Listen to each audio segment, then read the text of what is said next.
I bid you welcome. I welcome you to my house. Welcome to my house. Welcome to my home.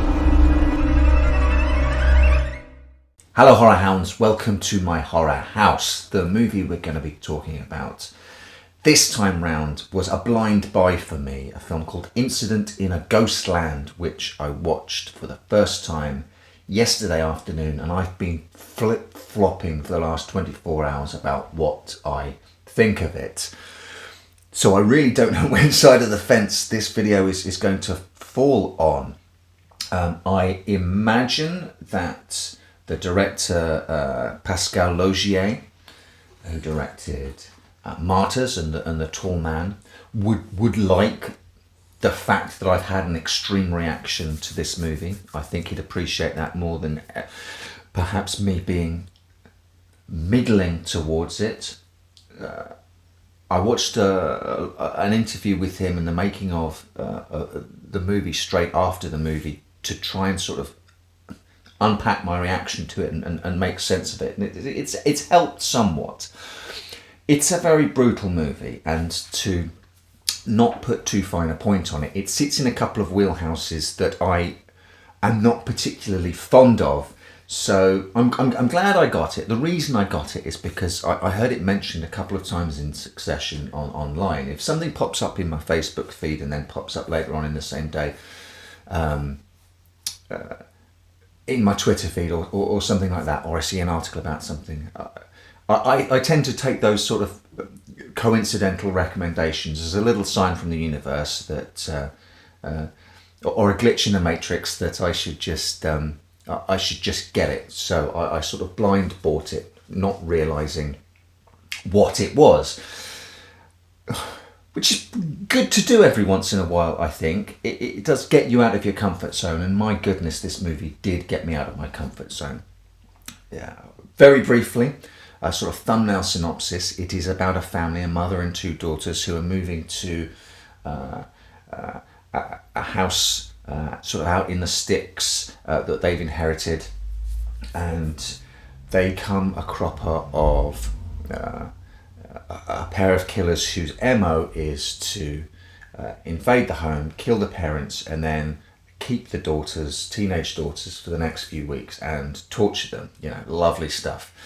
I am not particularly fond of home invasion movies, and I'm really not fond of movies whose raison d'etre seems to be the extended investigation of the brutalizing of women or young girls. It doesn't tick my boxes, but it certainly does push my buttons. Luckily for Incident in a Ghostland, there is more going on under the hood than that. I'm just not sure how much more. When you think you know which way the movie is going to go, it tacks right instead of left. And I thought we were sort of in for a sort of protracted murder and torture scene, but we time skip forward quite early on into the movie, so I'm not giving away anything. It's in the trailer, it's on the back of the case. We skip forward and we find that one of the young girls who, when we met her, had aspirations to be a horror writer, is now a very successful horror writer, and her latest book is called Incident in a Ghostland, which is about the attack which took place on her and her family years previously. It's a bestseller, she's being feted, but she gets a call from her sister, an anguished call which takes her back to that family house, back to her older sister and her mother, who are still living there. And the rest of the movie unfolds. I won't go any further than that because the narrative has a couple of tricks up its sleeve, which I thought were fantastic. Straight off the bat, I thought the structure of it and the sort of now you see me, now you don't way it played with certainly my expectations of my understanding of this genre of movie, I found really interesting. Having watched the behind the scenes stuff and the interview with the director, what he was going for, I would have loved it if he'd have made that movie. he absolutely, if you're to take him at his word, absolutely fails in his intentions. And there are long stretches of this movie which it would be unfair to say that it focuses on protracted violence against young women. That is at the heart of the movie. What we see a lot of is the aftermath of it. There are a lot of swollen, bruised and cut faces, a lot of our young actresses playing the younger versions of these two characters, traumatized in extremis. It's very, very, very uncomfortable to watch, and I would suggest that Pascal Laugier would say that was the point. He said something in the interview with him on the extras, which I wrote down. I made more notes about the extras on the DVD and the behind the scenes stuff than I did about the movie itself, because the movie is quite an assault. I think it's supposed to be an assault. He says a lot of things that I like. I'm just not sure if the end product is marries that. But he said trying to make horror acceptable is a misinterpretation of the genre. I think he believes that horror should push envelopes, should be uncomfortable to watch, should get these kind of reactions out of the audience. So on his own terms, I think he would think he has succeeded with me, and if those are the terms he's setting, I guess he has. There is a scene. So the killers like to take these girls, sort of enslave them and treat them as dolls. It just so happens that they invade a house which is full of sort of creepy antique dolls, and it's just it's sloppy little elements like that which don't elevate this movie. There's an awful lot of horror cliche in this, and it's not really repackaged and repurposed in a way that makes any of it interesting. What it really does have going for it that is interesting is an interesting narrative structure and some great performances. And it's shot great and it looks great, but that's about it. Behind that, under the bonnet, if you will, there's not what's going on that he thinks is going on. Creepy dolls. We've seen a million of them. They aren't used here really any differently. Home invasion. We've seen a dozen of them. Nothing happens here that doesn't happen anywhere else. Our antagonists are really lazy horror stereotypes for antagonists that are a few decades out of date.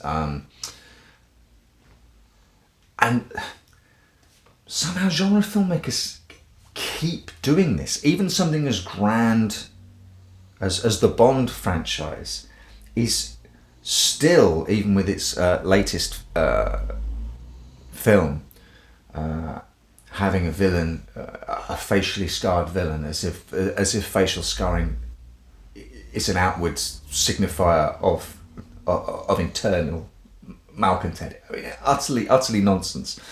So, yeah, our villains in this, whilst utterly villainous, are really tired old ciphers with nothing done to them. They're not repurposed in any way. So lots and lots of elements of this movie are very familiar and aren't repackaged or remixed. They're just kind of put together in this form for this movie. It's very strange. But there is a scene where one of our girls is made up to look like a doll and is told to stay still and not move. And there is a protracted scene where one of the villains lifts her up and treats her like a doll, and it is horrible. And he said about that the audience wants it to end quickly. I don't want it to. I want to play with their anguish. It's almost a process of torture. So it's him as a filmmaker torturing us as the viewer. And I've got to admit, on a sort of technical and emotional level, he succeeded. My pulse did quicken. I became insanely uncomfortable watching that scene. There's a moment of release in it that you're just waiting to come and come and come. And it's quite masterfully done. It's technically proficient. It got a visceral reaction out of me. It was just a visceral reaction, really, where I thought to myself, I don't like this movie. It's for this reason that I haven't seen Martyrs, a previous film of his, even though I know that's fated in some circles. And I know loads of people love extreme horror like this. But knowing a little bit about what Martyrs is about, and I'm afraid I've sort of had the ending spoiled years and years ago, it still seems like a very thin premise to spend an awful lot of time focusing on protracted scenes of the torture and brutalisation of young women. It's just not my bag. Extreme for extreme's sake, I kind of don't get it, and I kind of don't like it. So I am glad that I sort of blind bought this, because if I'd have understood the pedigree of it, I would never have watched it. What Laugier thinks he's doing, what he wants to do, is he thinks this is aligned sort of with the works of Angela Carter and A Company of Wolves, and he says that one of the great things, and I agree with him completely on this, one of the great things about Angela Carter's work is they're sort of presented as fairy tales, and but when you peel them back, you realise that they're about murder, rape, incest, necrophilia, and he thinks that this is sort of aligned to that, and there are elements of this film where there are escapes into fantasy. What it absolutely at its heart wants to be about is this main character who wants to be a horror writer and fulfills that ambition. What he says about that is it's the portrayal of this young girl who will go from an amateur or from to an author or an artist through her experience of evil. And I absolutely dismiss that completely. You do not have to suffer for your art. That is utter bullshit. You don't have to go through some massive trauma to go from an amateur to a professional, to become an artist. As a stance, especially coming from someone who creates art, I think that's actually pretty fucking repugnant. And the idea that this trauma is something to go through in order to forge her in some kind of fire to make her an authentic artist, whereas before she was just an amateur and dabbling. Utter bullshit. What I find frustrating is that he recognises these elements of Angela Carter, which I just think are delicious. If you haven't, I strongly recommend Angela Carter's The Bloody Chamber, a collection of short stories from her, one of which is A Company of Wolves, which was adapted by Neil Jordan into a film, her and Neil Jordan, and that's a film I strongly recommend. These are certainly pieces that deal with fairy tales and just peel back the layers and show what's really going on beneath the fairy tales, but it does them as metaphors like the fairy tales do. What Incident in a Ghostland does, there are no metaphors here. Even though this character describes the villains as an ogre and a witch, there's no sense of presenting them as such in this film. This is sort of brutal, cold, hard reality of young girls being tortured, enslaved, and abused. There's no fairy tale element to this whatsoever, so I don't know what he thinks is going on there. An indicator, personally, that he really doesn't understand the disconnect between what he's intending and what he's creating.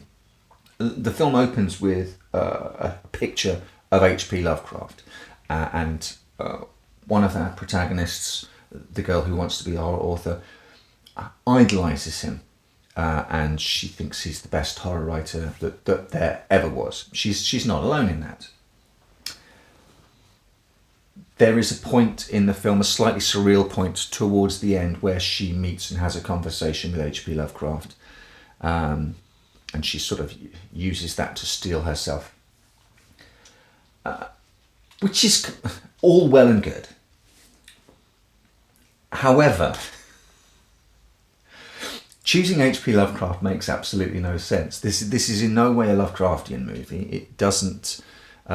She just happens to be a super fan of H.P. Lovecraft, and if you'd have just made it Edgar Allan Poe, you need to change not one single word of dialogue or anything like that, but just by turning it from Lovecraft to Poe, you would instantly be plugging straight into Poe's problematic proposition that the most poetical theme of all art is, what does he say, unquestionably the death of a beautiful woman. You would suddenly, just by using Poe instead of Lovecraft, have all sorts of delicious themes at play about the artistic presentation of women being killed. All of that's jettisoned. Lovecraft makes no sense. This is one of the reasons. It's the most telling reason why I think he doesn't. There's no subtext to the movie. The subtext is all in his head, which is what he wants. None of it's in the film whatsoever. We have some fantastic performances. Everyone across the board is really brilliant. But I would particularly highlight young Taylor Hickson. One of the other reasons I blind bought this was when I saw it crop up a couple of times in my feeds. I looked into it and saw she was in it. And at the time we were watching Fort Salem that she's in. A little sort of YA witches alternate history thing, which is excellent sort of genre bubblegum viewing that me and my other half sort of really got into and really dug. And I thought, oh, well, she's really good in this. So fine, there you go. There are the stars aligning. I'll check this out. Horrible to find out that the facial scar that she has now is as a result of the accident on set here. Very strange that none of the behind the scene. Well, I don't know if it's very strange or not. I think she sued the producers, so maybe they couldn't include it in any of the extra material. Nothing talks about that, but yeah, it's very weird watching an actor with lots of makeup on to show really quite realistic effects of wounds on her face. Know that she's going to have that kind of onset horrific accident. It's a little queasy making. It's not necessary.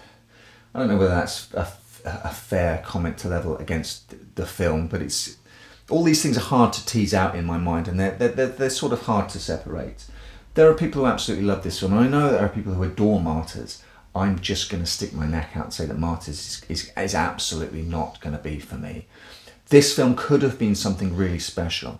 It's really well made. It's really well acted. The script, as it is, the narrative structure rather than the script, is interesting. The script itself is thin. If he'd have put in all of the subtext that he had intended, I think we would have had a fascinating movie. As it is, it's queasy making, it's grubby, and it's really quite nasty. And if you love that kind of extreme stuff, hey, it's there for you, and absolutely no judgment on my part. Horror is a broad church. This particular pew in the church, I'm not sure I'll be sitting here again. It got a visceral reaction out of me. It was just a visceral reaction, really, where I thought to myself, I don't like this movie.